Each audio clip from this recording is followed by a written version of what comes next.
Hello everyone! Kumusta po kayo? Welcome sa ating channel, ang Abatin Agribiz. Mga kasaka, nandito pa tayo sa ating munting farm.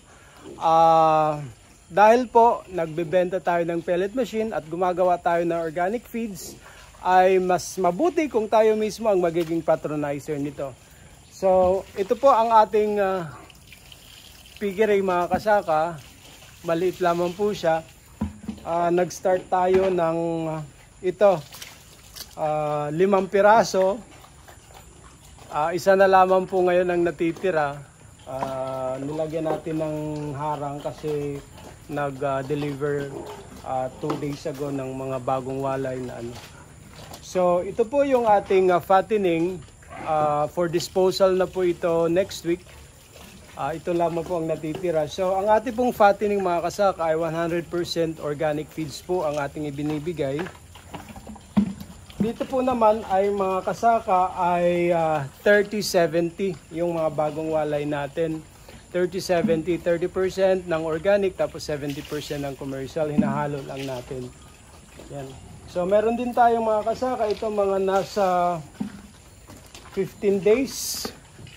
15 days na sila pagkawalay. Ang bigay naman natin mga kasaka ay 50-50. 50% organic at 50% na commercial feeds. Yan. Ito po mga kasaka. Pwede na silang lechon, mga kutsinilyo type.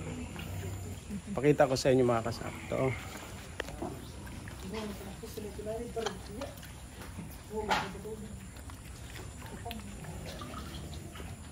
Yan po. Ito po ang naging disenyo natin ng ating kulungan ng baboy na kung saan meron silang swimming pool area doon.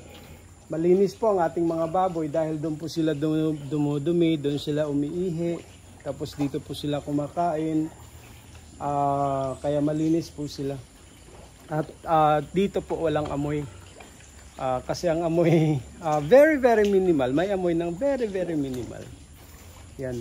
So mga kasaka, again, advice lang, kung bibili kayo ng pellet machine sa Abaten, may kasamang feed formulation guide na po yan.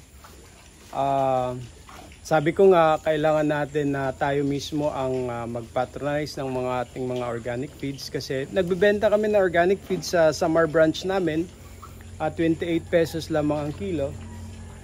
Pero sabi ko na kami mismo ang gagamit nito.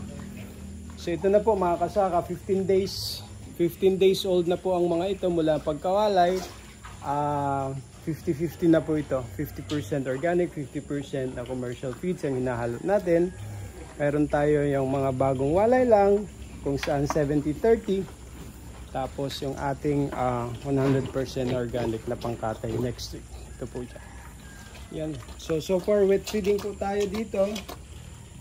Lakas niya kumain.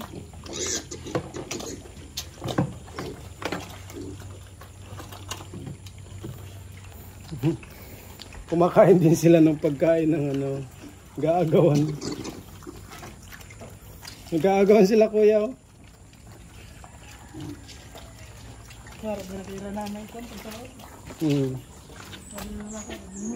Yung po.